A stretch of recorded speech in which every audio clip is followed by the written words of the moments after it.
Donc, la prochaine étape de notre travail est d'apprendre à synchroniser les deux bras. Synchroniser les deux bras. Synchroniser, c'est-à-dire que le premier travaille en même temps que le second, quoi.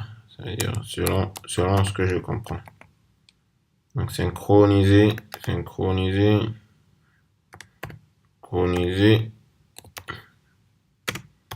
les deux bras du kobo. Les deux bras du kobo. Ok, voilà le travail qui sera fait bientôt. Donc pour ce faire, bon, on vient d'apprendre à créer des tâches, hein. Donc on n'aura plus besoin de créer parce que bon, nous on avait déjà dans notre travail on avait déjà créé. Mais R, voilà son arbre. Donc Robot Motion 1, Hand Move, Robot Motion 2. Ça c'est Il s'agit d'une fonction customisée.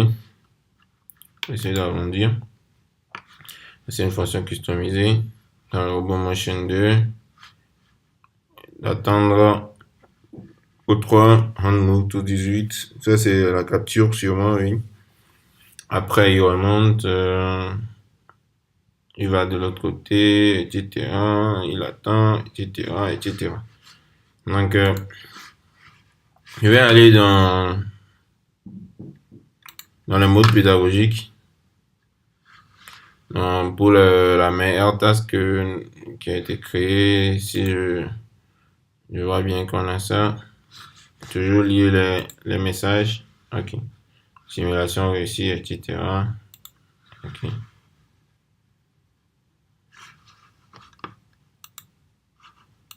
Attendez, je pense que je vais recommencer tout ça. On est là. Il viendra là. Il attend un peu. Il descend. Une seconde d'attente. C'est exactement, c'est pareil qu'on vient de faire, hein. Donc, il va remonter avec. Bon, mais juste j'ai un problème avec la réinitialisation. Ça, c'est un problème de simulation. Normalement, à chaque fois qu'on reprend, ça doit reprendre à zéro. Mais bon, vu qu'on n'a pas de compilateur, c'est compliqué. Du coup, le premier PCB va se déplacer à chaque fois. Et aussi, après, on verra ça au niveau du code source qui est créé. En fait, avec 3 d'expérience, on a des variables persistantes. Ces points sont tous des variables persistantes, des constantes mais persistantes. Persistantes, en robotique, c'est des variables qui garderont, en fait, leur valeur précédente. Si on les réinitialise pas. Ils vont garder la valeur précédente. Du coup, si elle a gardé sa position précédente avec toutes ses valeurs. Du coup, quand on reprend, elle est replie sur la variable là. Elle est aussi sur ce point, du coup. C'est un peu compliqué. Donc, je sors de là, oui. Je retourne à là. Je vais reprendre pour le second bras. C'est pareil, hein. C'est pareil. On lui demande d'être à une position initiale au-dessus de la pièce. Fermeture de la pince. Maintenant, il est sur la pièce. Il attend pendant un temps. Donc, il capture la fonction de capture. Il remonte. Il dépose.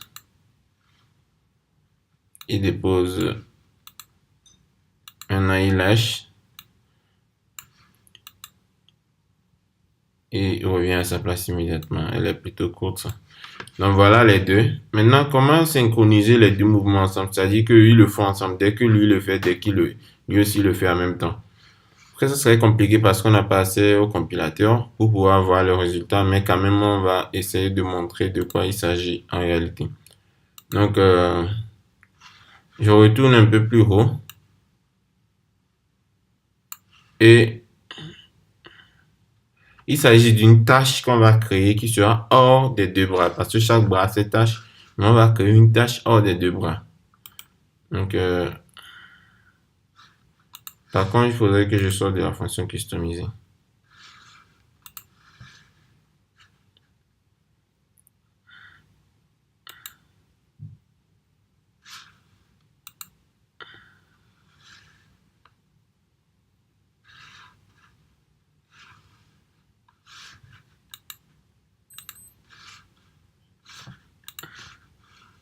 Donc, créer une tâche.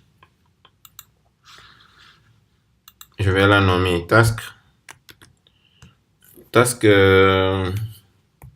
rapport. Nous, on a déjà fait tout ça, hein, mais je vais quand même le refaire. Task rapport. Synchro. Synchro pour dire la synchronisation des deux voix. Synchro. OK.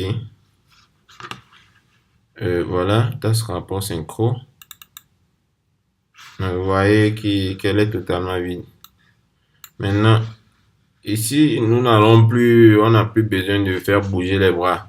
On a juste besoin d'utiliser le séquentiel, c'est-à-dire les différentes fonctions, et travailler.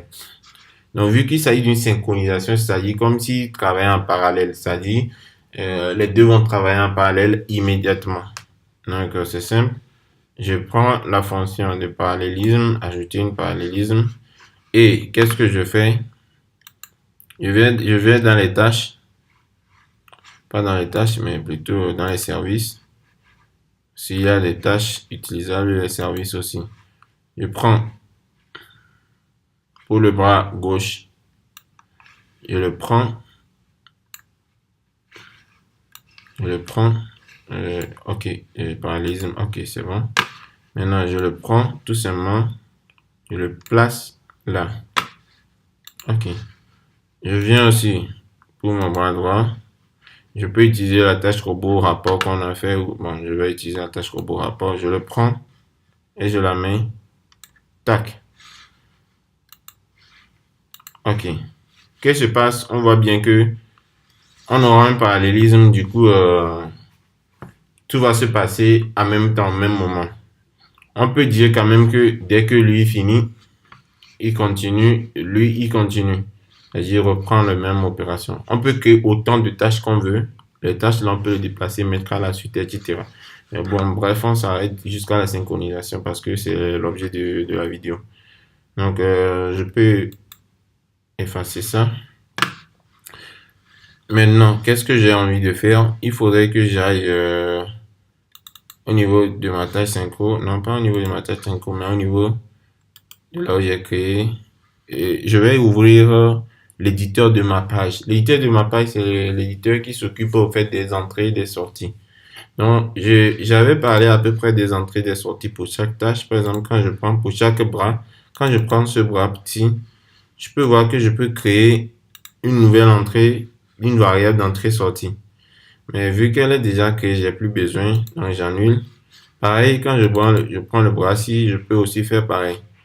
Non, on voit bien que quand on prend ce bras, par exemple, les entités ressources, on a une variable OK qui est false ici, qui est une sortie. Et OK qui est false. Et quand je prends ce bras-ci, on voit une variable G, OK, G comme le G gauche, quoi. OK, qui est une entrée. Donc, je pense que là, ça peut aller. Par contre, si les deux sont des entrées ou les deux sont des sorties, ça marche pas. Il faut les mains, quoi, plus et le moins. Donc, qu'est-ce que je fais? Pourquoi je monte cela? Je monte cela parce que c'est utile si je retourne au niveau de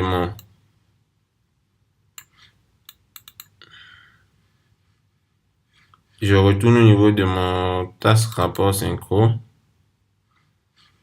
Donc, qu'est-ce qui se passe ici? On voit que c'est une entrée, une sortie. Il faudrait que je lis les deux pour qu'on sache que c'est comme si c'est une lumière qui s'allume.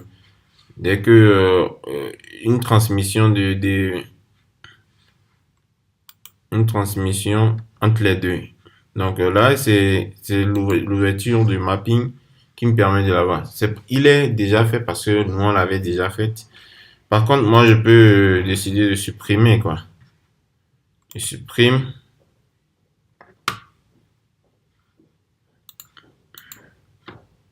J'espère que ça va marcher parce que j'ai envie de supprimer. Je vais supprimer pour pouvoir montrer, supprimer. Ok, normalement, il n'y a plus de lien. Et qu'est-ce que je fais, moi? Lui, il est dans un false, il est dans un false, une sortie. Ah bah, je le mets en entrée. Et qu'est-ce qui se passe? J'ai pas de simulateur pour vraiment montrer ce que je veux montrer. Sinon, normalement, dans ce cas, si on simule, d'abord, il n'y a pas de lien entre les deux. Même si on sait que le programme va s'exécuter, après cette exécution, il va passer à celle-là, il n'y a pas de lien. Mais vous allez voir qu'il y aura un message d'erreur. Je vais essayer de simuler, voir si le message d'erreur va. Je sais qu'il n'y aura pas de simulation, mais je vais voir au moins si le message d'erreur va s'afficher pour dire ça. Euh, oh là là, ça me donne même pas la chance. Voilà. Si c'est que ça me donnait la chance, il parle en même temps de l'absence du compilateur pour la simulation. Sinon, il devait nous donner la chance et nous dire exactement qu'il y a un problème avec l'un des variables d'entrée-sortie. Bon, c'est pas grave. Par contre, retenons que il faudrait que l'un soit en entrée et l'autre soit en sortie pour que tout marche bien. Donc là, je vais le remettre à sa place comme étant une sortie. Une entrée, non, c'est une sortie, oui, ok. Donc il est tout bleu. Donc il faut maintenant relier les deux à page standard. Donc pour relier les deux, j'appuie là et le lien se crée et je les relie. Donc voilà. Et voilà à peu près, c'est aussi un peu à peu près le côté très important au niveau de toutes les liaisons, toutes les fonctions qu'on aura utilisées. Parce que quand je prends le bras là, le bras R, on voit que toutes les variables qu'on aura créées vont s'afficher là, ils vont s'aligner là. Et pareil ici. Donc à chaque fois, il faudrait lier les variables. Il faudrait les lier que après cette variable, il faut cette variable. Donc c'est très important de maîtriser aussi cette partie. Bon, nous on a essayé de travailler dessus et c'est très intéressant. Bon, si c'est qu'on avait la simulation, ça serait mieux. Donc là, normalement, c'est bon, notre tâche. Malheureusement, on peut rien faire, hein. On peut rien faire de plus. Normalement, là, on vient de créer la synchronisation, c'est bon, on a synchronisé. Malheureusement, on peut pas simuler, on peut rien faire du tout. Rien, rien du tout. On peut rien faire. J'ai aucune idée de ce qu'on peut faire pour régler ça, mais bon. La seule chose, c'est d'avoir le compilateur. Et si on peut, malheureusement, on peut quand même télécharger Visual Studio sur Internet et l'installer, mais juste que on n'a pas l'admin, on n'a pas on n'est pas admin, donc, on peut installer, on peut rien installer sur le PC virtuel. Vu qu'on utilise le PC virtuel, même si on l'installe sur notre PC, ça sert à rien, quoi. Ok, donc bref, c'est ça à peu près la synchronisation.